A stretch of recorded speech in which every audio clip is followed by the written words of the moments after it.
Assalamualaikum warahmatullahi wabarakatuh. Kami dari kelompok 1 yang beranggota Cindy Maharani dengan NIM F1C22033. Saya Ratu Masaulia Sapitri dengan NIM F1C22042 dan Dona Kusumaningsi dengan NIM F1C22044. Pada topik kali ini saya dengan anggota kelompok saya membawakan perubahan pada koefisien fungsi tujuan koefisien variabel non-basis.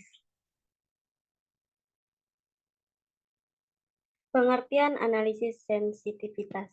Analisis sensitivitas merupakan analisa yang berkaitan dengan perubahan parameter untuk melihat berapa besar perubahan dapat ditolerir sebelum solusi optimal mulai kehilangan optimalitasnya.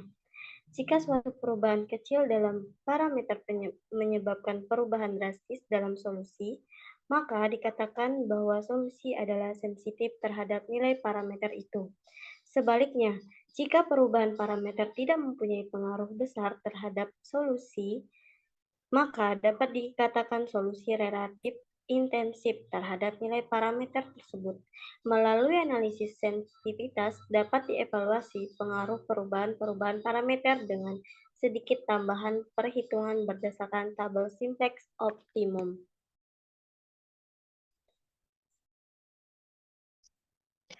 Dalam analisis sensitivitas, perubahan-perubahan parameter dikelompokkan menjadi: yang pertama, perubahan koefisien fungsi tujuan untuk variabel non-basis; yang kedua, perubahan koefisien fungsi tujuan untuk variabel basis; yang ketiga, perubahan pada ruas kanan suatu pembatas; yang keempat, perubahan kolom untuk suatu variabel non-basis; yang kelima, penambahan suatu variabel atau aktivitas baru; dan yang keenam, penambahan suatu pembatas baru.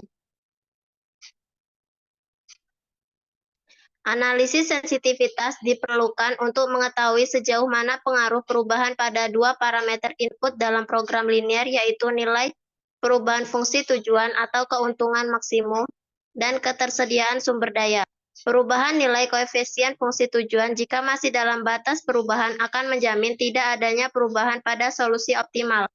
Dengan kata lain, tingkat produksi untuk X1, X2 hingga Xn tetap sama, namun keuntungan maksimumnya yang berubah. Perubahan nilai ketersediaan sumber daya dalam batas perubahan akan menjamin tidak adanya perubahan pada nilai dual price dari kendala, namun nilai tingkat produksi dan keuntungan dapat berubah. Analisis sensitivitas merupakan analisis untuk mengetahui akibat atau pengaruh dari perubahan yang terjadi pada parameter-parameter linear programming terhadap solusi optimal yang telah dicapai. Selanjutnya yaitu rumus untuk pengerjaan analisis sensitivitas sebagai berikut. Sebelum masuk ke rumus, ubah suatu LP ke persamaan kanoik atau ubah ke dalam bentuk baku dan dilanjutkan ke rumus yang dijelaskan pada tabel di bawah ini. Selanjutnya, contoh kasus akan dijelaskan oleh teman saya, Cindy. Baik, baik, contoh kasus.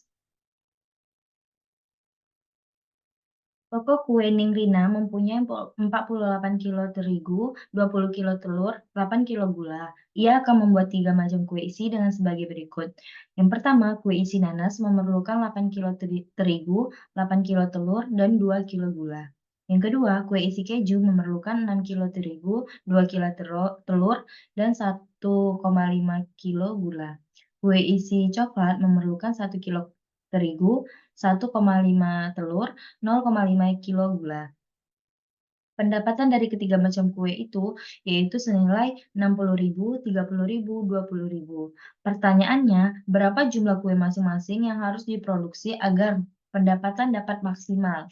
Yang kedua, perubahan koefisien pada fungsi tujuan non-basis agar solusi yang didapatkan tidak merubah tablo optimalnya. Pembahasan pada formulasi model pemrograman linear. Yang pertama, kita memiliki 3 variabel yang dimana itu variabel pertama yang dimisalkan yaitu X1, banyaknya produksi kue isi nanas, X2 banyaknya produksi kue isi keju, X3 banyaknya produksi kue isi coklat. Fungsi tujuannya yaitu untuk memaksimalkan pendapatan, yang dimana Z-nya sama dengan 60X1 ditambah 30X2 ditambah 20X3 dalam ribuan.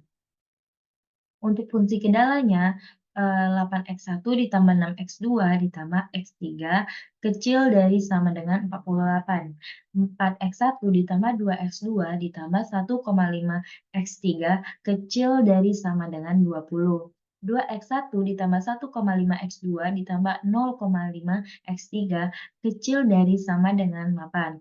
Dan X1, X2, X3 itu besar dari sama dengan 0. Baiklah, selanjutnya untuk mengubah suatu LP ke dalam bentuk baku sehingga didapatkan maksimal Z sama dengan 60X1 ditambah 30X2 ditambah 20X3. Untuk kendalanya yaitu 8X1 ditambah 6X2 ditambah X3 ditambah S1 sama dengan 48. 4X1 ditambah 2X2 ditambah 1,5X3 ditambah S2 sama dengan 20. 2X1 ditambah 1,5X2 ditambah 0,5X3 ditambah S3 sama dengan 8. X1, X2, X3, S1, S2, S3 itu sama dengan besar sama dari 0. Untuk menentukan variabel XBF-nya itu sama dengan S1, X3, X1. Dan XNBF yaitu sama dengan X2, S2, S3. Yang dimana XBF itu tuh variabel basis dan XNBF itu non-basis. Terus didapatlah maksimal Z yang seperti yang kita sebutkan tadi di video sebelumnya. Dan untuk kendalanya juga seperti yang tadi telah disebutkan. Dan didapatlah vektor variabel basisnya yaitu S1, X3, X1. Dan vektor non-basisnya itu X2, S2, S3. Untuk koefisien variabel basis itu 0, 20, 60. Dan untuk koefisien variabel non-basis itu 30, 0, 0. Dan selanjutnya untuk vektor AJ yang dimana vektor AJ itu koefisien dari setiap variabel fungsi kendalanya. Yang dimana didapatkan A1 itu sama dengan 8, 4, 2. A2 itu sama dengan 6, 2, 1,5. A3 itu 1, 1,5, 0,5. AS1 itu sama dengan 1, 0, 0. S2 itu 0, 1, 0.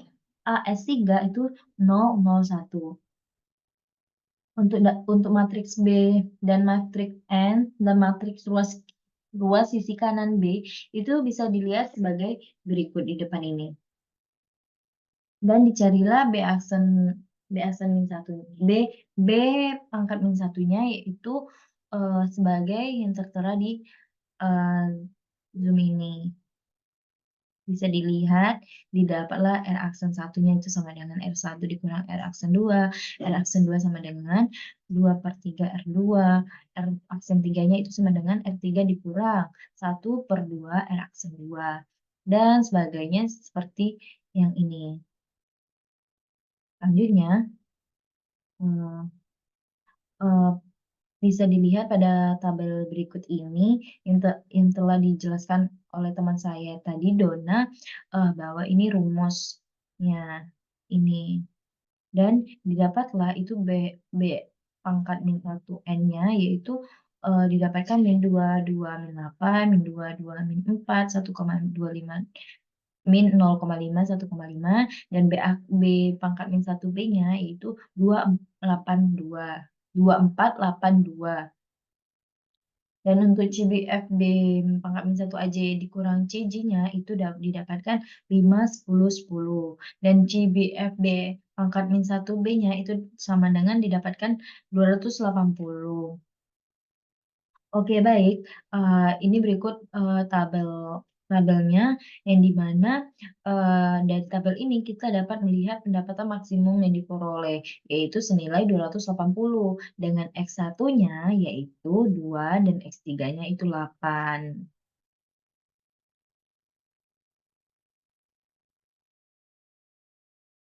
Selanjutnya akan dijelaskan oleh teman saya, Dona.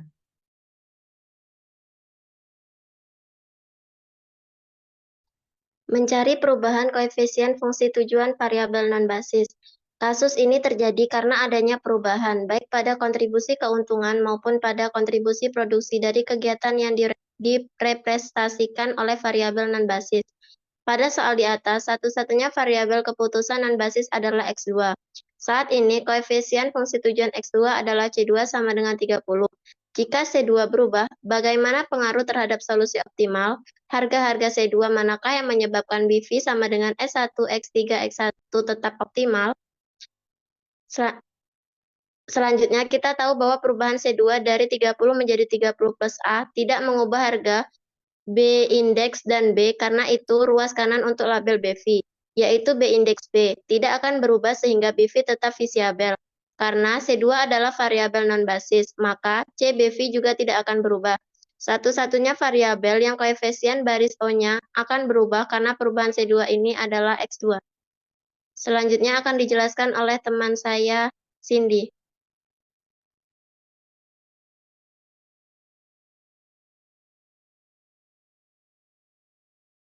Baik, oleh karena itu akan dicari batas C2-nya agar pada tabel tetap optimal, solusi optimal yang lama akan tetap optimal jika C2 yang baru bernilai non-negatif.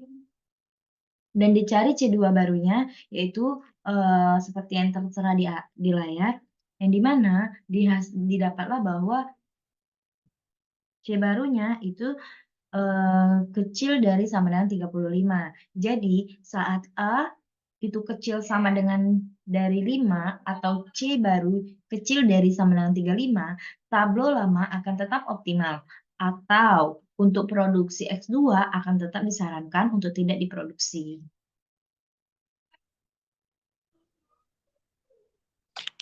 Baik, kesimpulan dari soal tersebut, dari hasil pembahasan bab sebelumnya dapat diambil kesimpulan bahwa suatu masalah dalam kehidupan sehari-hari dapat diformalisasikan ke dalam model pemrograman linier dan dapat diselesaikan menggunakan analisis sensitivitas metode simplex, dimulai dengan menentukan bentuk baku, menentukan variabel basis dan non-basis, kemudian membuat vektor A, J yang merupakan koefisien dari X1, X2, dan Xj, membuat matriks ruas sisi kanan, setelah itu diterapkan ke rumus yang telah diketahui untuk mencari variabel non-basis yaitu B pangkat min 1 AJ, untuk mencari koefisien variabel non-basis di fungsi tujuan yaitu CBV B pangkat min 1 AJ kurang CJ. Sedangkan untuk mencari rahas yaitu B min 1 B, terakhir untuk mencari nilai fungsi tujuan yaitu memasukkan nilai dari rahas ke fungsi tujuan atau bisa juga dengan CB V B min 1 B.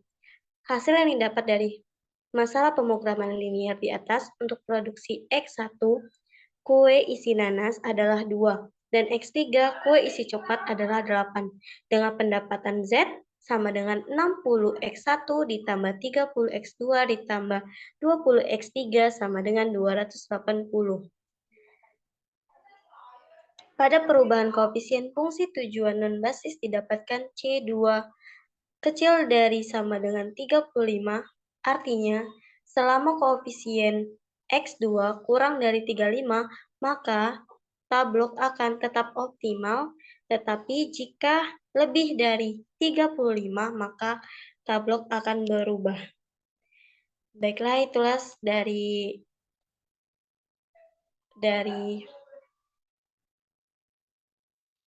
penjelasan kelompok kami. Sekian dari kami. Wassalamualaikum warahmatullahi wabarakatuh.